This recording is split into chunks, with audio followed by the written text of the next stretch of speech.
أعوذ بالله من الشيطان الرجيم بسم الله الرحمن الرحيم الحمد لله رب العالمين والصلاة والسلام على أشرف الأنبياء والمرسلين خاتم النبيين محمد صلى الله عليه وآله وسلم اللهم صل والصلاة والسلام على أهل بيته الطيبين الطاهرين المعصومين المظلومين واللعن الله على أعدائهم أجمعين بسم الله الرحمن الرحيم السلام عليكم ورحمة الله وبركاته.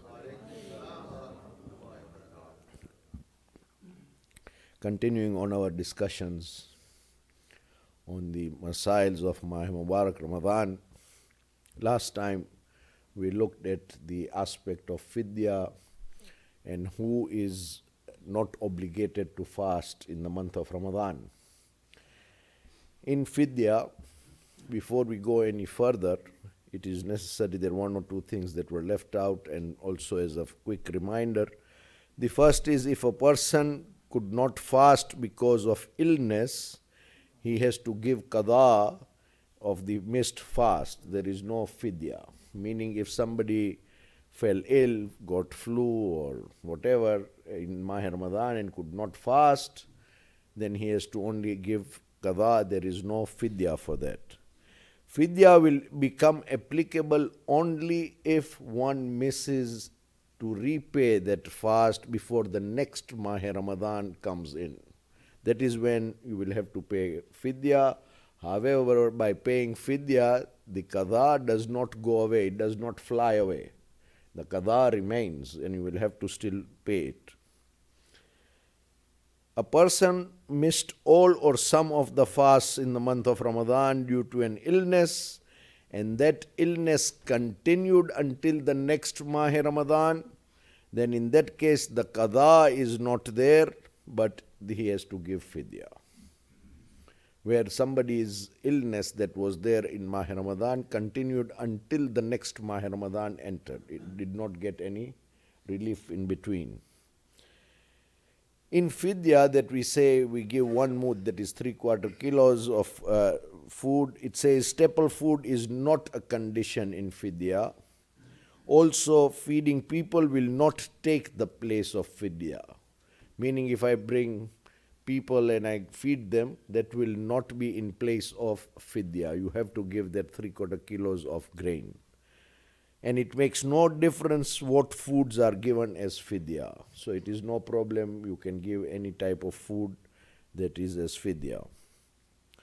Whilst the wajib food, fidya is 3/4 kilos of grain, it is better to give wheat, and it is better to give twice, 2 mud instead of 1. 1 is wajib, but it is better to give 2, which is 1.5 kilo per every fast that is missed. Unlike kafara, it says, it is permissible to give fidya of several days to one person. Meaning, I have 10 fasts for which I need to give fidya, and I want to give 1 mud, which is the wajib part, which is 7.5 kilos. I can give it to one person, as an example. It's not a problem. I can give it to one family or one person. It is okay. However, it is very important, and this is stressed very highly, is that it is not sufficient to give money in place of fidya. Meaning, wheat is $1 a kilo, so I give him 75 cents, or for 10 fasts, $7.50 is not acceptable. The person who is receiving fidya must receive it in kind, must receive it in food, in grain, or whatever we are giving him. It must be in that. We can use, however, intermediaries to pay them to buy the food and give it to the person, like we discussed last time. Now comes the next part. Sallu ala Muhammad wa ala Muhammad. The next part comes that when somebody intentionally or voluntarily commits an act which invalidates a fast. We will come to those aspects that invalidate a fast. His fast becomes batil, And besides giving qada, he has to also give kafara. Now, this is the difference between fidya and kafara. Fidya is a redemption of something which is different from kafara, which is a penalty.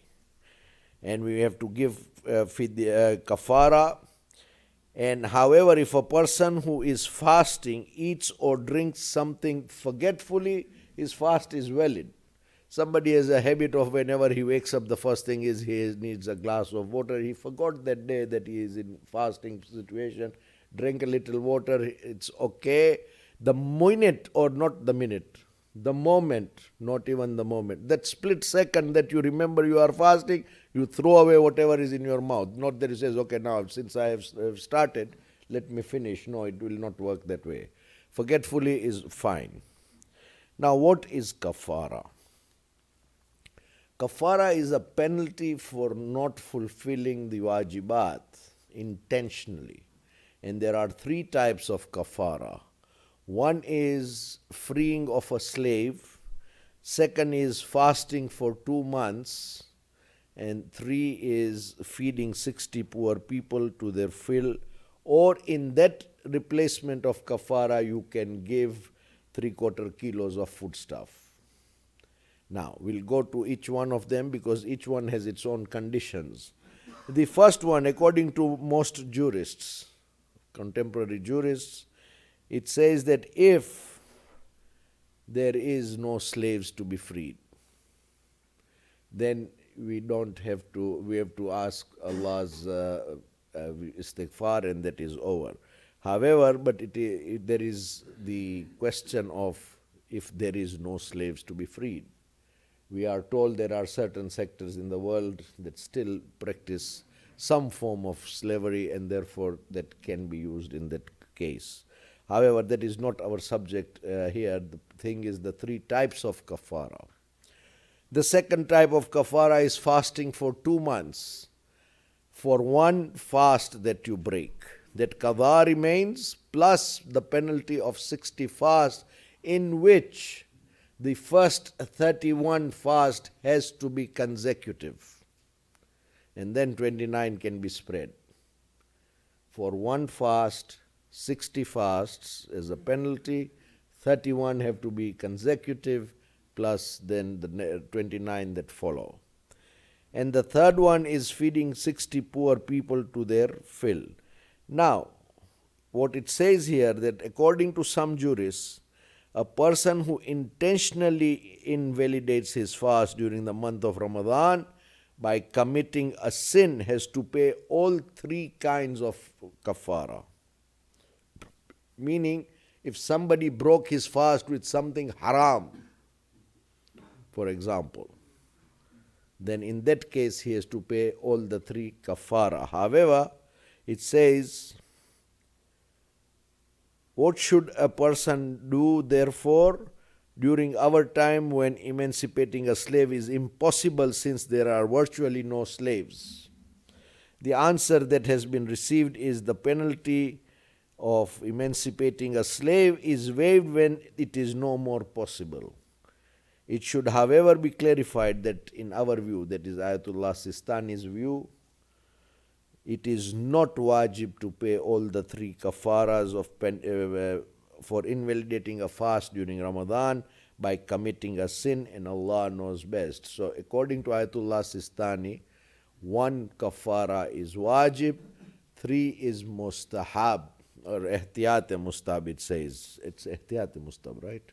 It's ihtiyat mustahab, meaning it is recommended that you give all 3 for every fast that is broken intentionally, or by a haram, or by sin. In that case, all 3 is mustahab. But according to Ayatollah al-Khoy, it is all 3 wajib if you break it with a sin or with a haram. This is very important that we must understand. If there are any questions, please feel free. There is no issue to this. The primary recipient of a kafara, it says, is a Shia Muslim. Of course, if one knows of a person who has no hatred of the Ahlul-bayt alayhimus salam, and there is a possibility of being inclined to their faith, to the faith, then the person can also be helped by a kafara or fidya or zakat. There is no problem. But this is in case where we know that he does not have hatred of Ahlul-bayt. Now, if a person breaks his fast with something haram, he will have to observe all the three kafaras as a recommended precaution. The kafara of emancipating a slave is waived when it is no more possible. Now, here, there are many times we get this question that I have to give kafara, so why don't I make a niyat of freeing a slave? And since there are no slaves, so I just make istighfar and I'd go away with it. It does not work that way. We cannot pull strings like that. Sharia is Sharia, and we don't have to prove it to anyone else, but Allah subhanahu wa ta'ala give and get that satisfaction of His pleasure. So in the very first case, if that is our niyyah of pleasing Allah subhanahu wa ta'ala, we make every effort that we do not do anything that is against His will and His Sharia during Mah Ramadan or during fasting. This is an important aspect. If it is not possible for him to fulfill any of the above kafara, he committed a sin, but now he is neither able to fast for 60 days, nor in a position to feed 60 poor Muslims, nor in a position to free a slave, then what should he do? Then the answer is he should give sadaqah according to his means and seek divine forgiveness. And the obligatory precaution, ihtiyat-e-wajib, is that he should give kafara as and when he is capable to do so. Now, one of the things that comes here, Sallu ala Muhammad wa ala Muhammad.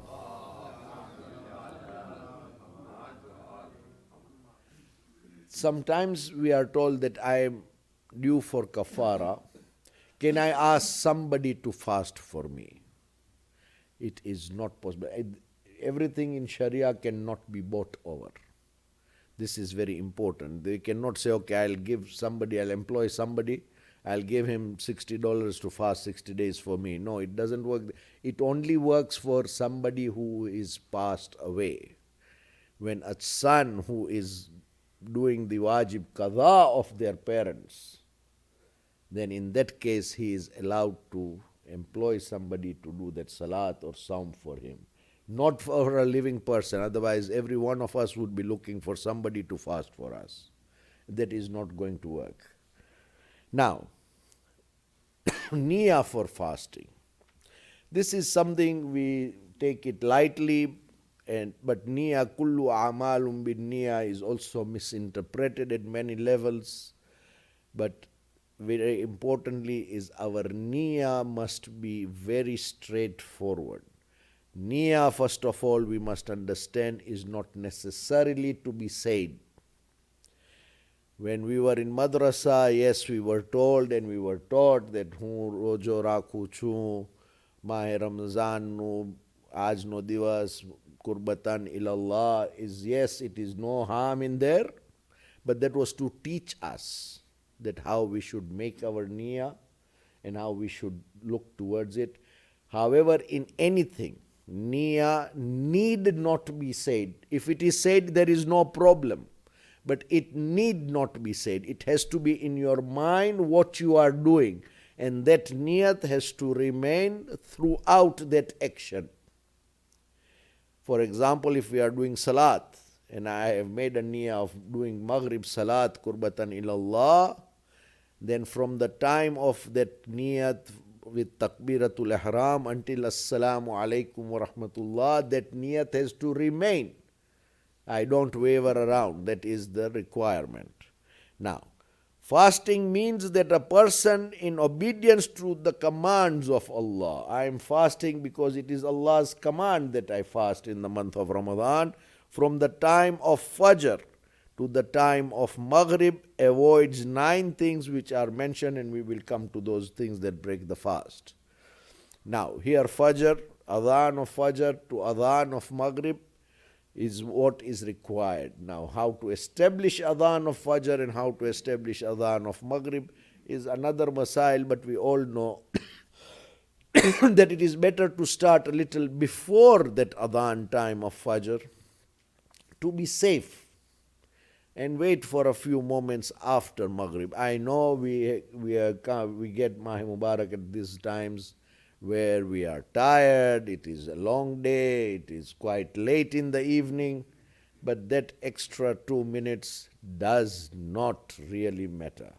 If I have made an effort to fast for 15 and a half hours all day, do I really want to spoil my fast if I am wrong for 2 minutes? After 15 and a half hours, that is how we should think about it. So, yes, we are tired, we are thirsty, we have had a long day, sometimes we have had a rough day, does not matter, but those extra minute or two really does not matter. In fact, it matters the other way, that we do not want to spoil our fast, and we should start a few moments earlier. Let me make a note here that in our timetables we see the column of imsak. That is a recommended imsak, meaning that is the 10 minutes that we give to start fast before Adhan. And you will see generally the difference is 10 minutes. That is what we recommend. You can have half an hour, you can have 15 minutes. It's up to you. And if you are sure of Subh Sadiq, this is because we cannot just pinpoint and say it is 5:24 and 30 seconds that Fajr starts. So we say it's 5:24 and we take 10 minutes earlier because we do not know the exact time. If one is sure, then he can go on until that time. Drink, eat, whatever he needs to do, he can do. But we really don't want to do that. That is why we have the imsak, which is the general recommended, that we have recommended 10 minutes. Some places may be 15, some places may be 20 minutes. That's every local situation. It is not necessary for a person to pass the niyyah for fasting through his mind or to say that he would be fasting on the following day. In fact, it is sufficient for him to decide that in obedience to the command of Allah, he will not perform from the time of Adhan of Fajr up to the time of Adhan of Maghrib any act which may invalidate the fast. What this means is that I don't have to say, Hu rojo rakhu chu. As long as I have in my mind, I will not do anything that breaks the fast is enough also. Qurbatan ilallah, because it is in the command of Allah that I don't do those 9 things. And in order to ensure that he has been fasting throughout this time, he should begin abstaining a little earlier from Fajr and continue until a little more time than Maghrib. A person can make niyyah every night of Ramadan that he would be fasting the following day. However, it is always recommended to make the niyyah on the very first night of Ramadan, that Qurbatan ilallah, insha'Allah wa ta'ala, I will fast for the whole month of Ramadan in obligation to what Allah has commanded me to do, insha'Allah.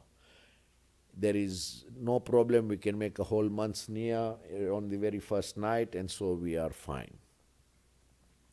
The last time for making a niyyah is before Fajr.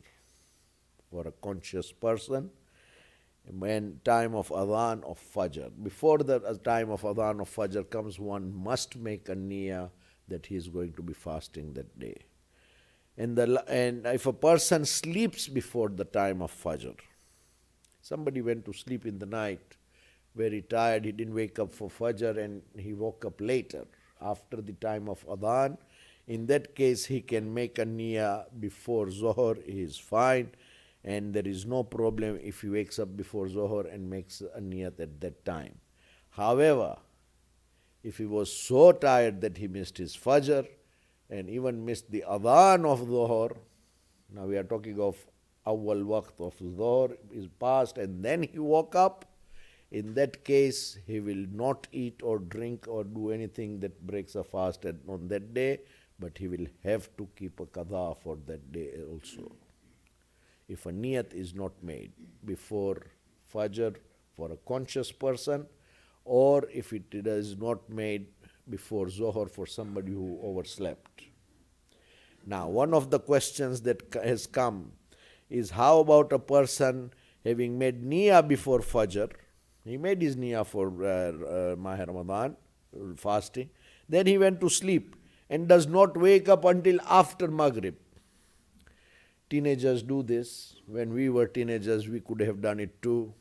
And there is no problem in this. Yes, there is a problem, but you can sleep throughout the day. There is no issue. Your fast is valid. However, you will have missed your salat. That is an important aspect, not important, the most important one of all the ahkam that we have. So we have to be careful of that as well. Is the fast valid? Yes, the fast is valid and there is no problem. If a person decides to break his fast, now this is, Masail is different from Ayatullah al-Khuwi. Ayatullah Sistani is much more strict on this, that if a person decides to break his fast, but then decides not to do so and continues his fasting, what happens to his fast? Meaning, I feel so tired, I need to get this cold glass of water.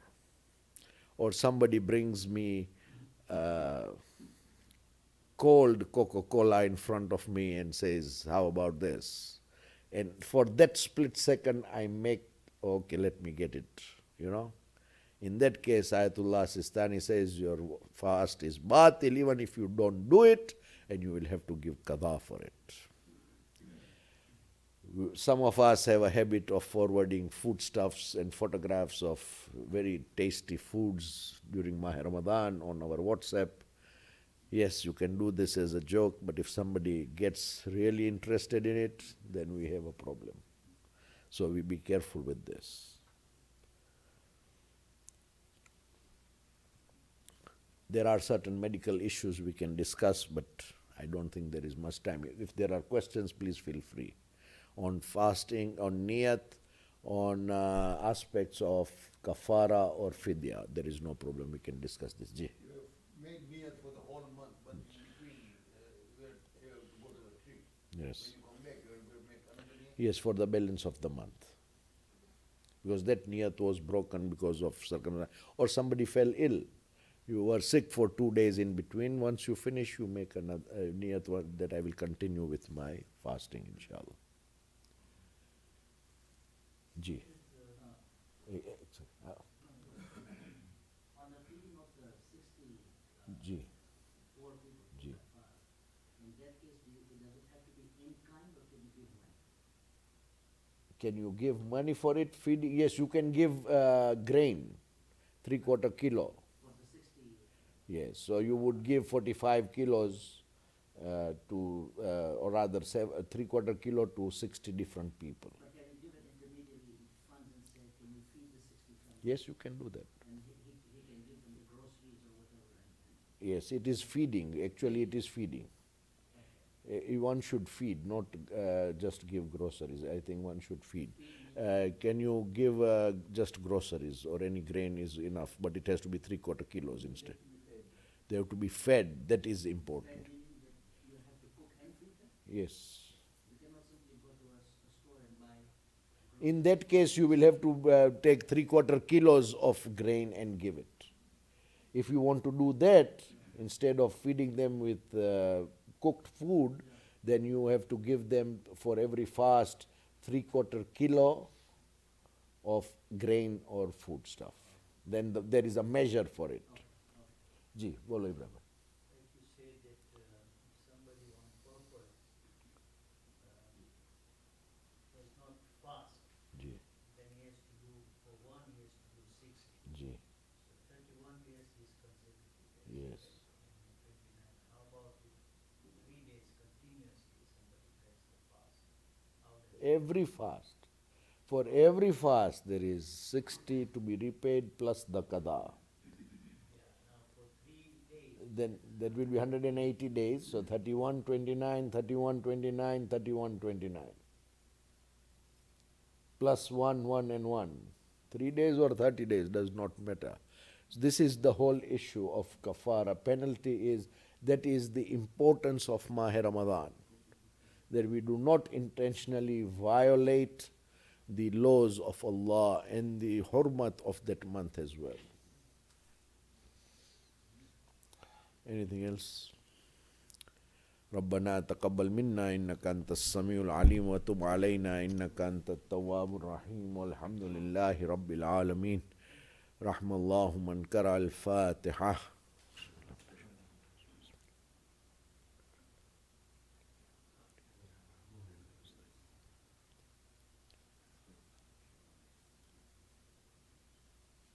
We have a special request for a Surah Fatiha for all marhumin. رحم الله من قرأ الفاتحة.